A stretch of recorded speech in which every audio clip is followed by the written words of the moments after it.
Imagine a town where gossip traveled faster than any stagecoach, and a lonely farmhouse sat beyond the mesquite thicket and prickly pear. Into that quiet stretch of land, an 18-year-old girl was sent, all alone, to keep house for a man people whispered about. Folks in the valley expected a scandal, or at the very least a storm brewing on the horizon. But what that farmer did instead shocked everyone. Before we get into it, I'd love to know which country you're watching from. Let me know in the comments below. And hey, hit that subscribe button so you don't miss tomorrow's story. She arrived at sundown with dust on the hem of her dress and a steady, determined look in her eyes. Her name was Clara, exactly 18 years old. Every step she took from the stagecoach stop to the ranch felt like walking straight through a thick cloud of rumors. The farmhouse itself stood near a sandy wash lined with cottonwood trees whose leaves hissed softly in the warm evening breeze.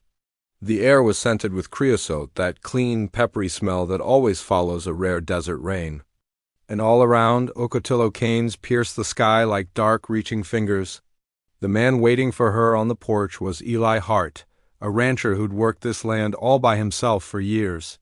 He was quiet, broad-shouldered, the kind of man who measured his words twice before he spoke once. "You'll have your own room," he said, holding the door open for her. His voice was low and calm. "There's a lock on it and the key is yours." He placed a small tin key in her palm. "No one enters without your say. You're here for wages and an honest start. If anyone told you different, they were talking about themselves, not me." Clara studied him for a moment, like she was looking at a difficult math problem where the numbers suddenly, surprisingly, made perfect sense. He showed her the kitchen, the pantry fully stocked with flour, beans, and coffee. On the table, there was a ledger where he'd already written down a wage, a figure higher than she had ever expected to earn. And hanging on a peg by the door was a brand-new hat with a clean, simple ribbon. "If you need to ride into town," Eli told her, "take my mare, Juniper. She knows the trail well. The yucca blooms are bright along the ridge. Just follow them home if the light starts to fade." The next morning rose clear and wide, and the ranch woke up to the rhythm of work.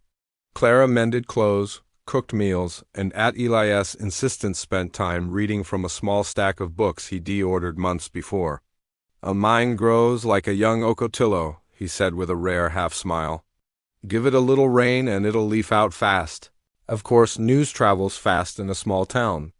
By the end of the week, the church committee that had sent Clara out to the ranch came riding up. With the town sheriff and the storekeeper in tow, they looked ready for a confrontation. The committee man cleared his throat, preparing to deliver a righteous speech. But before he could start, Eli stepped off the porch holding a folded sheet of paper. "This is a contract," he said, his voice firm. "Clara is an adult, acting under her own consent. She earns wages at a rate she and I agreed upon. I owe her respect, safety, and payment on the first of every month. That is the whole arrangement." The sheriff took the paper and read it carefully, then looked over at Clara. She met his gaze without flinching. "I signed it," she said, her voice steady and clear. "I'm here by my own choice." The rumor mill had been starving for a different kind of story, a scandalous one, but Eli wasn't finished. He led the group to the barn, where sawhorses stood in the shade and boards were stacked in neat rows. "We're building a schoolroom," he announced. "I saved up for the lumber. Clara will teach if she wants to. Anyone who can read can teach someone who can't." He nodded toward the far corner of the barn where a freshly painted sign leaned against a post. It read, "School open to all. Bring your children. Bring yourselves." At first, some people laughed, because laughter is often easier than changing your mind. But the very next Saturday, 5 ranch hands and 2 mothers showed up to help hammer benches together and sand down a large table. A passing carpenter, hearing what they were doing, showed Clara how to square a board properly and even left her his own woodworking square as a gift. Eli returned from a trip to town with a crate full of slates and chalk. Even the storekeeper, the same one who had come out looking for drama, ended up donating a whole box of pencils.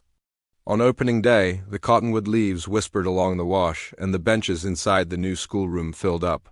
Sunlight slanted in through the open doorway, painting bright squares on the packed earth floor. Clara stood at the front still, only 18, but she seemed taller somehow. Eli lingered by the door like a silent guardian, a physical promise of safety and support. When the committee man arrived, probably expecting to witness the disaster he was sure would unfold, Eli handed him another piece of paper. It was a deed transferring a small strip of his land in Clara's name to the school. The man just stared at it, as if the paper were a rattlesnake that had somehow learned to read. "Why?" he asked, genuinely confused by this act of generosity. Eli's answer was simple. "Because a good start belongs to more than just one person," he said. "Because this valley needs it? Because she asked for a chance, not a chain." The first lesson was the alphabet, but in that small, crowded barn it sounded as loud as thunder. Men who had spent their lives breaking wild horses now stumbled gently through their letters. Mothers traced the shapes of words for the very first time in their lives. Children laughed with delight when they finally recognized the shapes of their own names.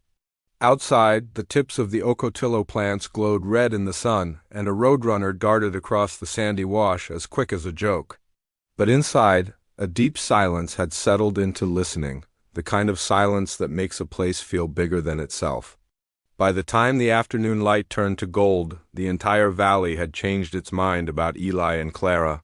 People didn't ride away whispering about scandal anymore. They rode away carrying books. That night, Clara locked her bedroom door, not from fear, but just from habit.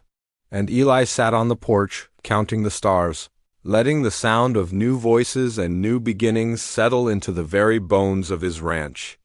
If you enjoyed this story, make sure you're subscribed to the channel. We have a new story for you every single day. Thanks for watching.